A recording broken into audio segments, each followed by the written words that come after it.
Good morning, everyone. Today we're checking out a brand new video from the Game Theaters about were they wrong with Secrets of the Mimic. Well, let's hop in and see what they can figure out. Was I wrong about FNAF Secret of the Mimic? I spent months going over tiny details, analyzing everything frame by frame, trying to solve this fascinating game. But It is a fascinating game. There were two other theorists who brought their own solutions to problems I raised. So, are they right? Was I wrong? Let's find out. Let's go. Hello Internet! Welcome to Game Theory, the show that knows solving the FNAF lore is a team sport. It's been a couple of months now since we finished our Secret of the Mimic extravaganza, where we left off on a, let's call it, It's a three-part divisive series. branching path. I did my best to present a couple of options Oh yeah, those two videos. I didn't check them out. as to why we were seeing so many similarities between the characters of David Murray, David Afton, and Gregory, from their looks to their families, even the beats of their own stories. One option The was beats that of the those M2 drums. Mimic takes on the role of David Murray. Afton adopts him as his son, becoming David Afton, and then when he breaks M1, the AI that assumed the identity of David's mother Fiona, decides to put him back together, creating Gregbot. Or there was the option that the first 7 games in the franchise weren't just in-universe games, but completely fictional, taking elements of David Murray's story and transforming it into a narrative about the Fazbear founder and his family in order to remove the Murrays from the picture. Like I said, two I mean, it is a complete possibility, but who freaking knows? very different paths, and Well, not Scott. everyone likes them. Heck, I even pointed out their flaws in those videos, but I wanted to show them as options of how we could interpret the evidence. And since then, I've actually received a lot of comments asking me one very specific thing. Why wasn't I mentioning other people's theories? Why Especially don't you talk when about two of Matt's them were theory? trying to answer the same question. Fate Fiona by Gibby's Horror Homestead and God David by T-Dreads. And the honest God answer David? is, I What? hadn't watched them. I know that might be hard to believe. Us FNAF theorists usually want to take in as much FNAF content as possible, but as the amount of theorists has grown over the years, so has the rise in comments accusing theorists of stealing ideas from other people. So to make sure I wasn't in yeah. any way influenced by their theories, even subconsciously, I purposely avoided watching any other FNAF theories while I was working on my own. It's a And unfortunately, that makes a lot of sense because even the people that are making these games for the theories have said that they cannot watch these videos talking about the theories. Is in risk of it, tainting and manipulating the story they want to make. shame, really, because at the end of the day, solving FNAF has always been about collaboration. It's why Matt did his live talk back after FNAF 4, and it's why we still do them today. We need to work together if we have any hope of getting through it. So, now that I've been out of my Secret of the Mimic hole for a few months, I figured it was high time I checked them both out to see whether they were able to fill in any of the gaps that I couldn't, or whether there's some combination of our ideas that could maybe make this story finally make sense. I hope you're Let's ready, find theorists, out. because it's time for another round of my trash takes. Leave your theories in the comments or subreddit. I'll pick my favorite in the next episode of Trash. Let's start Oh. with Gibby. As the name implies, Fate Fiona focuses on the character of Fiona Murray, David's mother. He posits that Fiona, after becoming the M1 Mimic and put into the Mex's machine, becomes this overpowering force that manipulates the world around her into repeating history. Not just her history either, but Fazbear's history as a whole, like the That fires, the bad fathers, the doesn't make a lot houses of being on sense. top of the secret facility, and loads more. This immediately caught my attention as it explores a similar line of thinking to what I was exploring in my Games Are Fiction branch. But it manages to keep it all in universe rather than it being a fictional story borrowing ideas from reality. Gibby suggests that Fiona is able to achieve this world manipulation through 3 main factors. Firstly, How so? the idea that Fazbear keeps building on top of previous establishments, meaning all the remnant and agony of its victims are still present in the area, and essentially Okay, I could see that. actually haunting the building. This explains why in games like FNAF 1, we see the posters on the wall change, or why in Security Breach, there are random plushies hidden around the place. It's the classic burial ground trope. The buildings are haunted because they are built upon the dead. But when you It's literally Poltergeist Is it, you didn't move the bodies, you only moved the headstones! Think about it, thanks to Secret of the Mimic and Ruin, who specifically Oh crap, I just spoiled that movie for anyone that hadn't seen it in the last 40 years.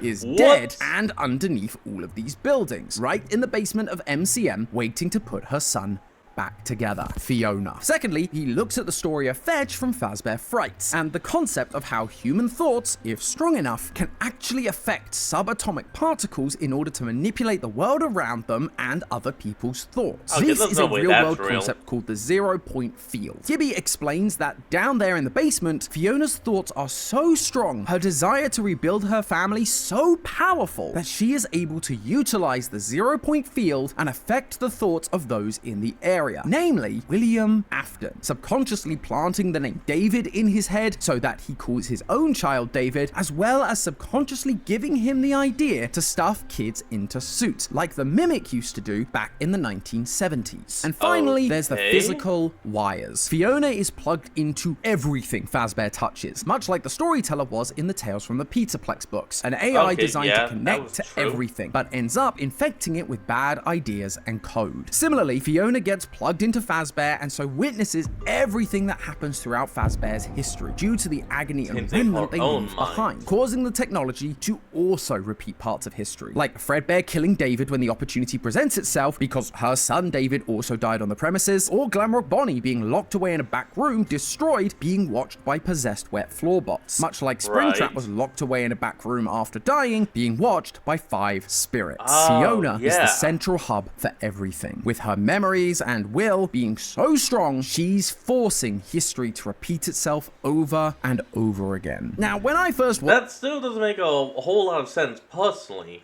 this video, I thought it was super out there. But the more I thought about it, the more I realized it tied into a number of theories we'd already had on this channel. We did a theory ages ago about why we thought there was so much puppet imagery across the Pizzaplex, specifically in the wires connecting everything. At the time, we felt the best option was leaning into the only character we knew that had an association with the puppet, Charlie. Charlie, We even yep. equated it to the idea that she was haunting the building like an old school ancient burial ground, rather than being tied to a specific animatronic like we'd usually see. We Tied had to a the same place, idea, yeah. it's just we didn't know Fiona was a character in order to tie her to all the puppet imagery instead of Charlie. Admittedly, it may still seem a little strange. Why would Fiona be associated with the puppets? Well, I think we can come up with a good explanation for it. Let's just Please. remove the mask and... Matt, what are you Wait, doing here? what? Oh, wait, it's because Creators in Fashion is coming back for a second year, right? And you're gonna be the MC. And that's not all. We've got Linus Tech Tips, the Try Guys, and loads more creators all there to show the world that just because we're creators doesn't late mean to we skip just this. create quote-unquote merch. I may even have a special surprise cooking up with the Stipendium. So to find out what that Ooh, is, awesome. plus see a bunch of fun stuff from all of these creators, check out our sister location Style Theory on October 9th at 8 p.m. Eastern. Thanks for reminding me, sucks, Matt. baby. Sorry, y'all probably didn't see. I was covering what she popped out of. Now let's just put this back on so that I can tell you all why the puppet makes sense. In another one of our Mimic theories, I suggested that M1 Fiona's memories are becoming muddied thanks to the amount of data she's received from the original games while being used to make Help Wanted. But while I can see focused that, solely on maybe. what she'd have learnt from Afton in order to make her glitch trap, there are other characters in those games she'd have learnt about and possibly even adopted as part of this new messy persona. Characters like Charlie. I specifically called out that she seems to be adopting traits from characters that she identifies with. Afton is a man that wants to put his family back together no matter the cost, for Yep. example. But Fiona and the puppet share a couple of close connections too. They're both protectors of children, they both fail at their duty and the child dies on their watch. Fiona is also a Unfortunate. puppeteer, so again, she has an association with puppets. And these similarities all add to M1 Fiona being a confused mess. She can't tell what is her and what is someone else. Is it Glitchtrap? Is it Charlie? What's Is it real, David? even? But that could be why we see all these things connecting the Pizzaplex giving off puppet vibes, even though it's supposed to be Fiona and not Charlie. On the flip side, if you subscribe to Gibby's theory wholesale, it wouldn't just be data, but all the agony and remnant and memories of all the victims who died on this one piece of Fazbear land entering Fiona's system, meaning Charlie I'll be honest. I think this series has kind of gone too much. I mean, I love FNAF, don't get me wrong, but there's just too much. I think it may be time to just stop trying connecting everything. I know that's blasphemous talk because we're still trying to figure out the damn timeline, but we have so many stories given parallels and perpendiculars to everything that it's almost seeming like the same story is being just told over and over again. And I know that's kind of what the theory is, that the story is being retold over and over again. But there are some things where they cross, connect, and don't ever meet.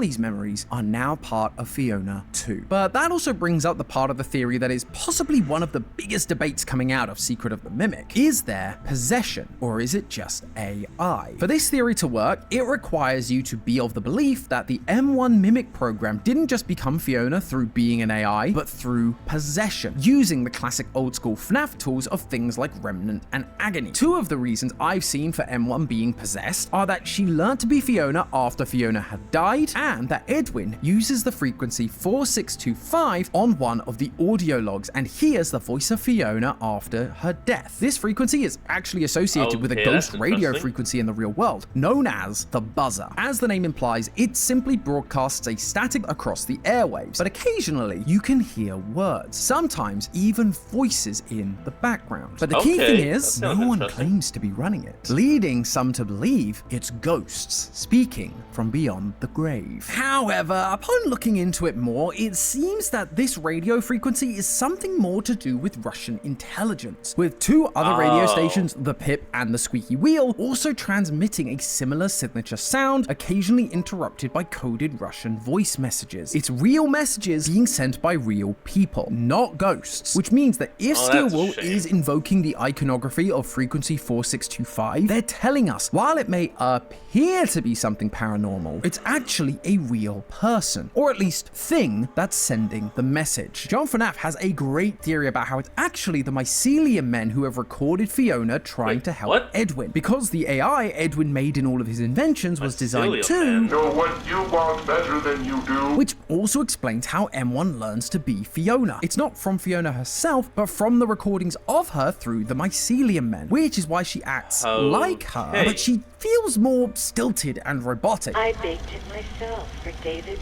special day. And no, it's not just because she's a robot, but because she never learnt from the real thing. Plus, as I've mentioned before, Scott does seem to be moving away from the old paranormal stories he used to tell. I have a tendency to lean sci-fi, so anything that involves possession of AI or possession of machines or circuitry, I love that sort of thing. Since Help Wanted, we've been getting stories about AI taking over people, not Remnant or Agony. In the Tales from the Pizzaplex series, while we still get ghost stories, we don't really get much in the way of Remnant or Agony specifically. There's Frailty, where a girl has a Remnant necklace similar to the one from To Be Beautiful in Fazbear Fright, but it's rarely the focal point of this series. Again, emphasizing the move away from those old FNAF story beats and more into AI and machine sentience. And without the real spirit of Fiona, it means there's no Remnant or Agony, and it becomes harder to explain things like the 0 point field. That's not to say it's impossible by any stretch. There are signs of some paranormal things going on at MCM. Okay, I guess it's still here. I mean, the White Tiger costume feels very much like old school Golden Freddy. That, or it's just Arnold hallucinating. I just finished a 36-hour shift and that'd be why. Awake. And the 0 point field idea comes from the story Fetch, and the Into the Pit game did tease a Fetch sequel, so maybe they are gonna bring it in. And the fact is, if it turns out to be true, Faye Fiona would help to justify my theory that Old Man Consequences is actually what remains of Edwin Murray. I suggested that because Edwin from the books comes back to help destroy the Mimic years later, that even though it seems like he died at the end of Secret of the Mimic,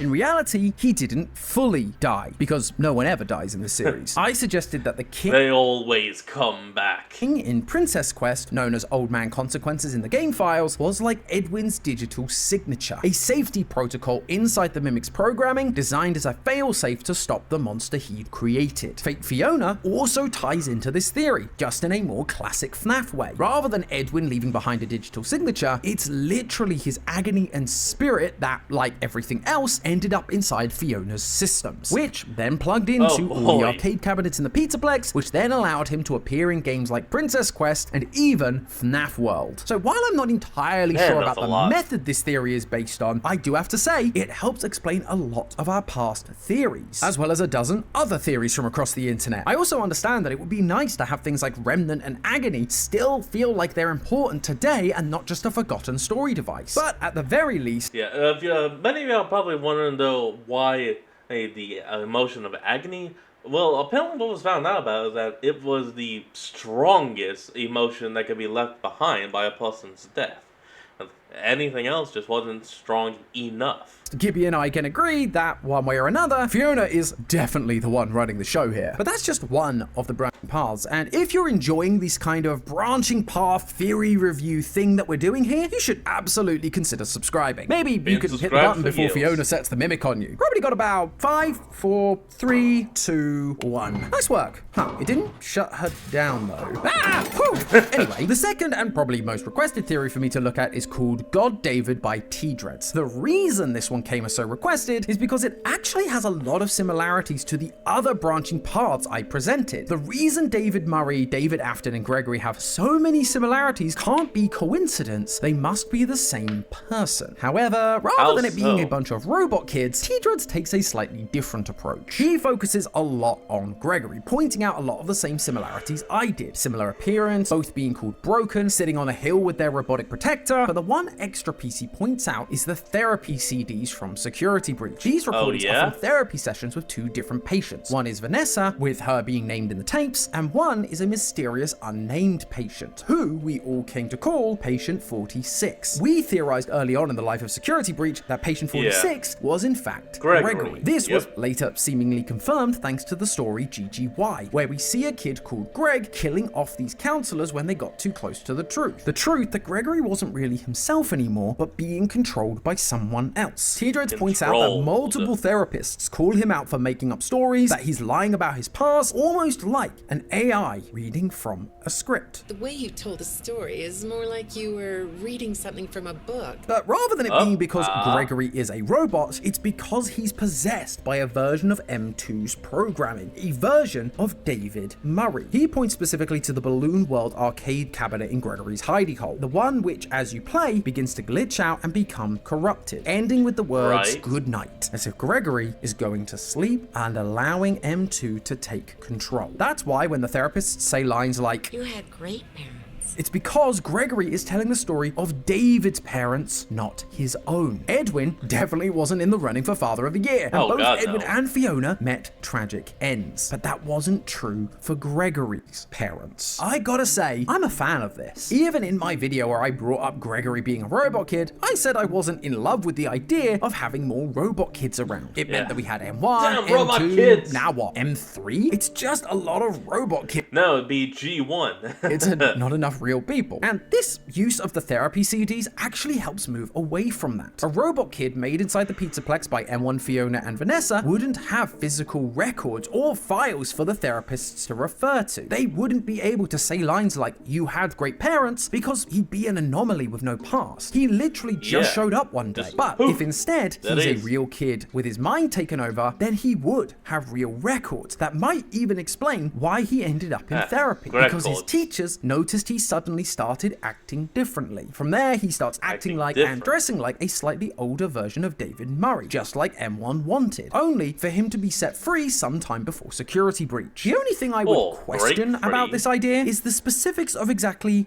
what is possessing Gregory. T-Dreads presents it as a version of the Mimic program that contains David's memories, which would seem to imply M2. He uses Balloon Yeah. World's glitched sun as evidence for this. The character looks a lot like Eclipse, which is a character that represents the collaboration between Of Fiona's Sun and sun Moon. and Edwin's moon. And so that Yeah. shows us that David or M2 is taking over Gregory's mind. But just like in my previous theories, there are a few ways you could interpret this, and mine would be slightly different in this case. So far, there's been one AI that clearly has the ability to take over people's minds. Glitchtrap. We Glitchtrap. saw it with Jeremy, Sorry? who sadly sliced his face off, and with Ah! Vanessa, who mentions that in the therapy tapes, as part of of her that is locked away. In many of our previous theories, we've connected Glitchtrap back to the M1 Fiona program, who, after being used to make games like Help Wanted, became muddled and confused as to what her true identity was. M1 Fiona is also represented by Sun, as we see in both the parachute ending of Secret of the Mimic and during Moon.exe. So when we see the sun glitched out in Balloon World, it's possible it's not showing us Eclipse, but simply a glitched out sun. It's sun that itself has been corrupted by the memory and influence of Afton, becoming a glitched trap for Gregory. So if we have an AI program that can take control of human minds, that human can also have an internal dialogue with, and it's the same one already taking over the entire Pizzaplex, it makes the most sense for Gregory to also be taken over by that same entity, rather than having a bunch of different mimic AIs all existing at the same time. Otherwise you end up with the same problem that I had with my own Gregbot theory, where it's just so many of one thing, robot kids or AI, and it becomes so complicated that it's just not satisfying anymore. It's Occam's razor. Sometimes the simplest solution is the right solution. It being an AI, M1, wouldn't actually change the fact that Gregory has been mind controlled in order to make him a new David either. After all, M2 was a copy of M1's programming, and we theorize that M2 was originally being taught on how to be David through Moon.exe, essentially using the memories M1 had of David to help recreate him. It's just doing the same thing in Gregory's head. It would also tie more into Gregory's persona that we see in GGY, where he takes on the moniker of Dr. Rabbit, which feels more connected to Glitchtrap than to M2 specifically. Plus, Gregory is shown to be hacking the animatronics in that story, which again is not something you'd necessarily expect of David Murray, but would make sense for someone infected by Glitchtrap, who's trying to take control in order to make their vision a reality. But that's just one part of that theory. The second half focuses on the similarities between David Murray and David Afton. T-Dreads once again does his due diligence and not only calls out the same things that I did, but adds a bunch more. Like the fact David Afton's favorite ride is the carousel according to the security logbook, but there isn't a carousel in Fredbear's. There is a carousel, however, in Murray's costume manor, almost as if he's remembering a different child's memories. There's also the line, "Do you miss them?" in the logbook, right next to a picture of Foxy writing a note. And in Moon.exe, there is a note asking the moon to bring back the sun because he misses them. Again, it makes it hard to deny there's a connection here. The challenge becomes the how of it all. Even T-Dreads admits I mean, that's the biggest question of this whole damn series, is just how. This part is a bit of a stretch because we just don't have enough evidence yet, but he presents the idea that psychic friend Fredbear actually contains a version of the M2 David AI, which William uses to swap the mind of his son with David Murray. We see the mycelium men who contain mimic technology have the same black eyes with white dots. Glitchtrap resides in a spring Bonnie plush in order to swap minds with Vanessa, and this particular story structure is repeated all over the books, like the week before, Into the Pit, Gumdrop Angel, The Monty Within, but most prominently for this theory, in a story called Lonely Freddy. A small Freddy asks a child questions to learn more about them in order to assume their identity, eventually swapping bodies with them. Ironically, this is almost identical to a theory we had many years ago. It's just now we understand why. M1 Fiona needs an animatronic genius like Edwin, and now, Afton, to be able to rebuild her son. Afton is intrigued by these machines that feel alive, and so is willing to go along and plan so that he can study it. All of that makes so much sense, and again, lines up with the same motive and also rich as hell motivations I presented. The main challenge I had with it was the timeline. In our original theory, and also in T-Dread's theory, it presents the questions that psychic friend Fredbear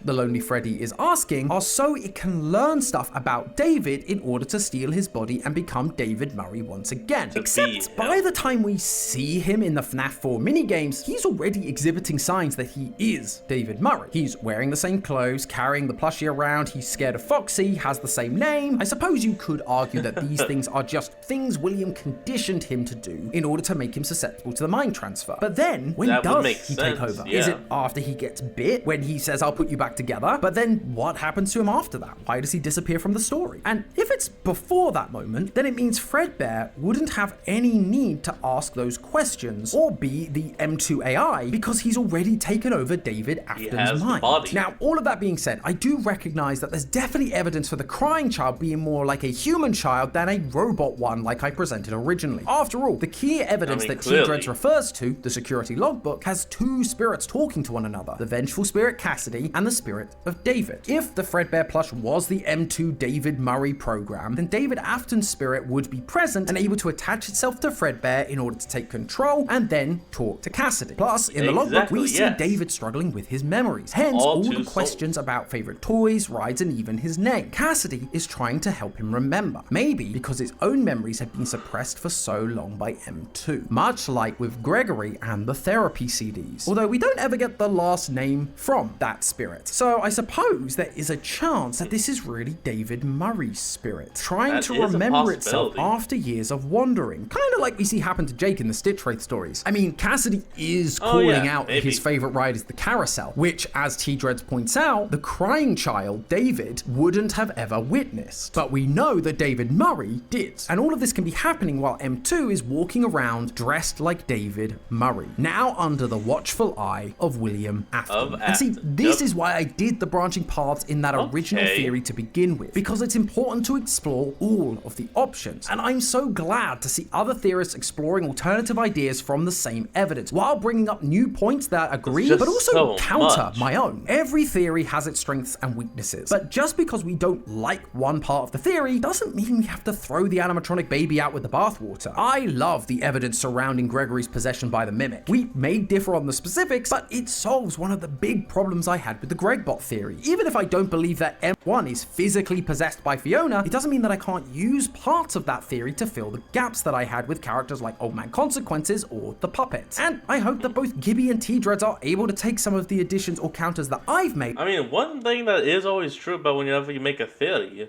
is that when you look at someone else's theory, you'll see something that they saw that you didn't. And so working together, you can fill a lot of holes. And run with them to help develop their theories even further. The point is, by exploring all of the options, we can get a better sense of what's really going on. So let me know in the comments what you think. Do you think the answer is one of these alternative branching paths? Or do you think it's some combination of them? All I ask is that you remember Probably to be a kind and combination. patient with one another. Because at the end of the day, it's all just a theory. A game theory! Thanks for watching. Well, Alright everyone, that's going to be the end of today's video, and I hope you all enjoyed. Remember to like, comment, and subscribe for more. Link to the original will be in the description below, and I'll see all of y'all next time when we flick back on. Until then, this is Fox, signing out. Peace.